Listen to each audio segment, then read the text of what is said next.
Hello everyone, welcome back. Welcome freaking back. Let me back you up a little bit actually. As you guys can see by the title and the thumbnail of this video, we are doing a June wrap up and a July TBR.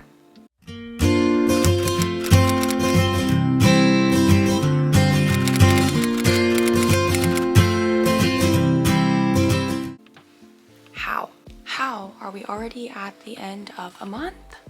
I swear this year is just flying by. I don't know what has been going on, but this year is just going by so fast. So I'm going to stop yapping and just to go ahead and kick this video off with the first book that I read in June, which was Then She Was Gone by Lisa Jewell. This book was completely out of my comfort zone. I really ended up enjoying this book a lot. It was really gripping. It was really exciting. I ended up damaging it a little bit because I was being chased by a wasp. So I did in fact have to use this to fight off a wasp, but that is besides the point. I really did enjoy this book a lot. It was really gripping, really exciting, completely out of my comfort zone, and I think that's why I enjoyed it so much. I rated Then She Was Gone 5 stars. This book follows Ellie and Laurel and really a whole entire conglomeration of a whole lot of people. But this book really shocked me. My head was so, I don't know, baffled is the word that's coming to my mind, but this book was fantastic. If you guys are not into like mystery thrillers, I would highly recommend picking this one up just for a palate cleanse. This one was worth the genre jump for me. This one was so much fun. I enjoyed it so much, but as I said, I did in fact rate Then She Was Gone by Lisa Jewell a 5 star. I would highly recommend this book.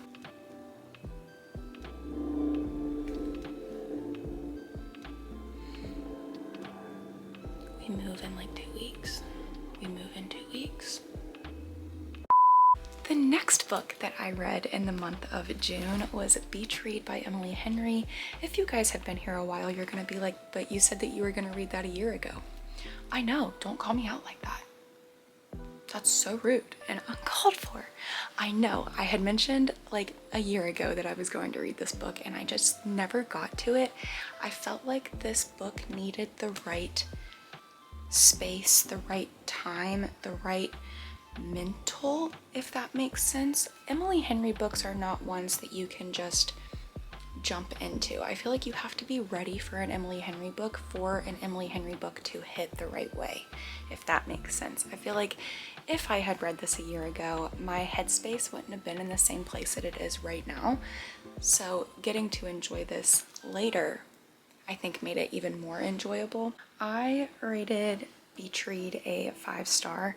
I love everything Emily Henry. I think that she has such a beautiful way of writing these deep stories, a way in which that she writes these deep stories, but she makes them digestible.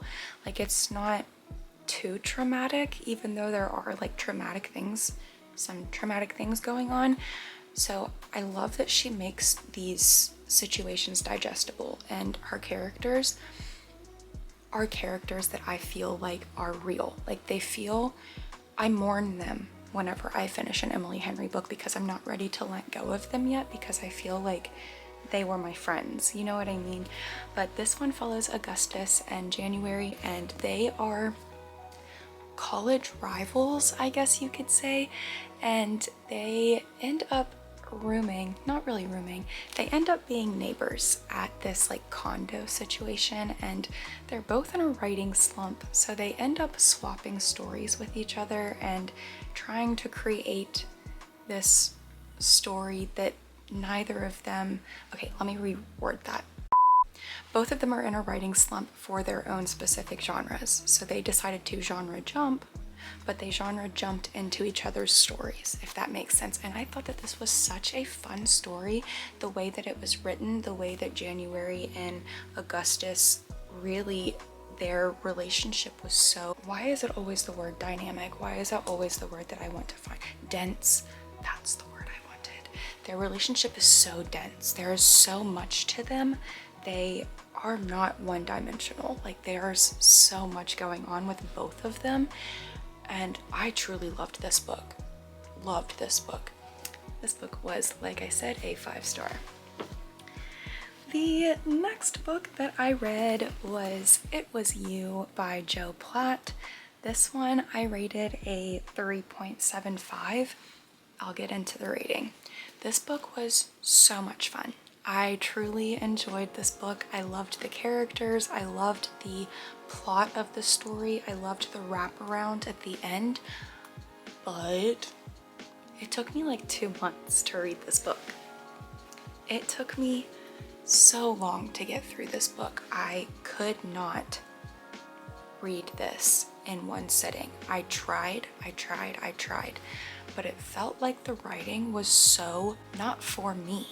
Honestly, it's not that it was a bad book. I just wasn't enjoying it as much as I felt like I could have. It felt really boring in my opinion. I had to pick up other books in order to read this book because it felt so boring and I just couldn't sit down with just this book. I was reading multiple books at a time while I was reading this, but I did rate this a 3.75. This one follows Alice and her group of friends from her book club and a few of her like childhood friends as well, but they really kind of dive into how friendship is more important than, I don't know, a relationship. Friendship is just down to the bones the most important thing that we need as humans, and I think that that's kind of what this story was giving us. And I really did love the story. It just took me so long to get through it that I couldn't really remember everything that I had read, because I read the first sentence months ago and read the last sentence like a week and a half ago. You know what I mean? So I just had a really hard time digesting this, and that's really why I rated it so low. It wasn't a bad book. The next book that I read was Southern Lady Code by Helen Ellis. This one was a collection of short stories from Helen herself. So I really, whenever I'm reading books like this, a nonfiction type of story, I don't really rate them.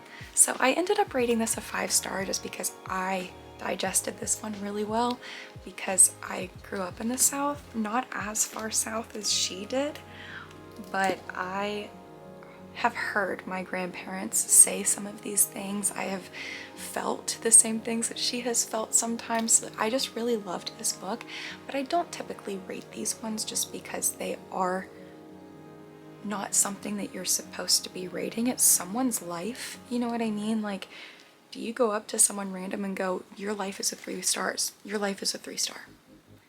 No, I don't. So I don't really rate these, but I did end up rating this one a 5-star just because I felt like it was so relatable for me. 5-star. I'm not going to talk too much about this because this is really just a collection of short stories about growing up in the South and just looking at it from different perspectives, and it's just a really fun read, and it's really short. Pick it up. And the last book that I read in the month of June, please disregard the shape of this book. This book came to the beach with me, so it has been kissed by the ocean to make it sound better than what had happened. It actually just got like whacked by the ocean. It was kissed by the ocean, okay? But that was Daughter of the Pirate King by Trisha Levenseller. I loved this book. I devoured this like nobody's business. This book was chosen by my sister-in-law Emily.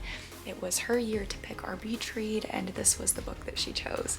And this book, I rated a 5-star. I could not have rated it any lower. If I could rate it higher, I would. This book is a young adult. A young adult. Okay, so that means that there is no smut. There is no smutty, no adult situations happening in this book.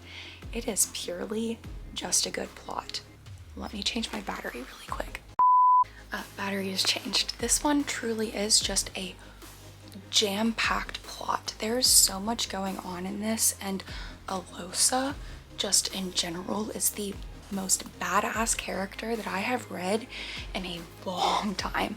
She is so much fun to read about, and she's also really young, so that makes it even better. I really loved this.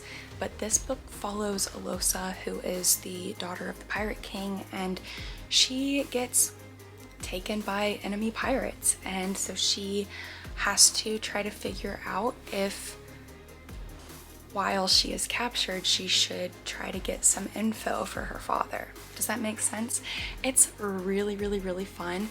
And this also is an enemies to lovers in a way, a young adult enemies to lovers. But our first mate in this is really, really fun with Alosa.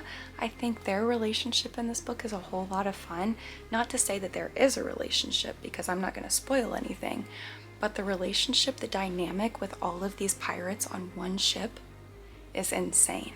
I also loved that we have all heard the stories about women on ships and how that's bad luck, and especially women with red hair on a ship being bad luck. She kind of changes the trajectory of these stories that we have all heard. I loved this. I would highly recommend this. This was fantastic. Those were all of the books that I read in June. So now let's talk about the books that I want to read in July. And these are in no particular order of when I want to read them, but let's get into it. The books that I want to read in July are One Day by David Nichols. This one has been on my TBR for genuinely way too long. Way too long. So I really, really, really want to get into this, especially since there is a Netflix adaptation. I'd really like to watch this, and I feel like so many people have watched and have read this that I feel like I'm way behind, and I really want to have conversation about it, if that makes sense. So I really want to read this. But this one is set in 1988, and Dexter Mayhew and Emma Morley just met. They just met. These are our two main characters, Emma and Dexter. But after only one day together, they can't stop thinking about each other. So 20 years, snapshots, relationships revealed on the same day, every single day, every single year, July 15th. That's why I want to read it in July, because it is kind of set in July.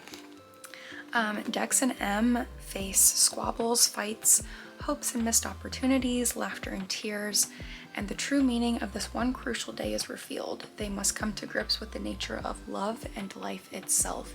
So this one kind of feels like a second chance, a third chance, a fourth chance, a fifth chance. You know what I mean?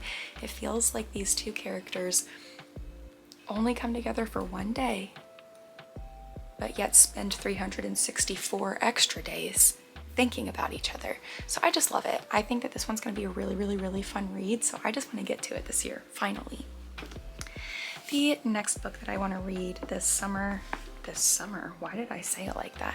The next book that I want to read in July is Night Circus by Erin Morgenstern. This one has also been on my TBR for a while, but I feel like a lot of the books that I want to read this month are romances, so I felt like I needed to put a little bit of a fantasy in there so I don't get too burnt out on romance. But this one follows a magical circus, and this circus arrives with no warning, no announcement precedes it. It is just simply there. Within the black and white striped canvas tents is an utterly unique experience full of breathtaking amazements. It's called Le Cirque des Rêves, and it is only open at night. But behind the scenes, a fierce competition is underway. A duel between two young magicians, Celia and Marco, who've been trained since childhood expressly for this purpose by their mercurial instructors. Unbeknownst to them, though, this game in which only one can be left standing. It's a game where only one can be left standing. Amidst the high stakes, Celia and Marco soon tumble headfirst into love, setting off a domino effect of dangerous consequences and leaving the lives of everyone from the performers to the patrons hanging in the balance. I love a high stakes fantasy. I find myself on the edge of my seat for almost the entire book, and I love that about books like that. I love to be anxious for answers. You know what I mean? This one is totally gonna be a fun book, and I cannot wait to pick it up. It might actually be the first one I pick up, let's be completely honest. The next book that I want to read in the month of July is Very Sincerely Yours by Carrie Winfrey. This one looks really cute. It's on the front, it says it's a rom-com, so I think this is going to be in the perfect genre for this month. Hold on, I want coffee. But I think that rom-coms are perfect for summer reading, and so this is why I wanted to pick this one up, just because it's a rom-com and I think it's going to be easily digestible. But this says, Teddy Phillips never thought she would be spending every day surrounded by toys at almost 30 years old. But working at a vintage toy store is pretty much all she has going on in her life after being unceremoniously dumped by her longtime boyfriend. The one joy that she has kept in her not-so-guilty pleasure, Everett's Place, a local children's show hosted by Everett St. James, a man whom Teddy finds very soothing and okay cute. Teddy finds the courage to write to him, feeling slightly like one of the children who write to him on his show. He always gives sound advice and seems like he has everything figured out. Everett has a great support system, wonderful friends, and his dream job, but there's still that persistent feeling in the back of his mind that something is missing. When a woman named Theodora starts writing to Everett, he is drawn to her honesty and vulnerability. They continue writing to each other, all the while living their lives without meeting. When their worlds collide, however, they must both let go of their fears and figure out what they truly want, and if the future they want includes each other. This sounds so cute. So cute. I already cannot wait to read this. And the last physical book, I might get to some Kindle books, you guys know me, but the last physical book that I want to read in the month of July is Summer Constellations by Alicia Savigny. I love this cover. This cover keeps drawing my eyes, and not to mention the title of the book just screams read me in July. It just screams read me in July. But this book is a young adult, so it's going to be really easy to digest, and it's about 250 pages, so it's also a really short story, which makes it even better. But this one says, Julia is so ready for summer. Now that her little brother has finally recovered from a serious illness, all she wants to do is enjoy peak season at the lakeside campground her family owns. Then Julia's mom completely blindsides her. A wealthy developer thinks their campground property is the perfect spot for a casino. They have to consider the offer, Julia's mom says, because of their crushing medical bills. Heartbroken and afraid, Julia takes her telescope down to the dock one night, seeking solace in the stars. That's when she has a chance encounter with Nick, a hot guy who offers some surprisingly sage advice. Too bad this guitar-strumming stranger is the developer's son. As plans for the sale move forward, Julia is desperate to find a way out. Nick is desperate to separate himself from his family's business. Together, he promises they can save the campground. But can Julia trust him to conspire against his own father? And could she even trust him with her heart? I think this is going to be a really, really, really cute story, not to mention just dense. The entire plot of this seems like it's going to be really heavy, so I'm excited to see how a young adult book handles something like that. You know what I mean? Something where there's an illness involved, people are going to be in medical debt, they're going to be losing their house because of medical debt. You know what I mean? I really am excited to see how a young adult puts that together. But this is going to be a fun stack. Yikes, someone. Oh.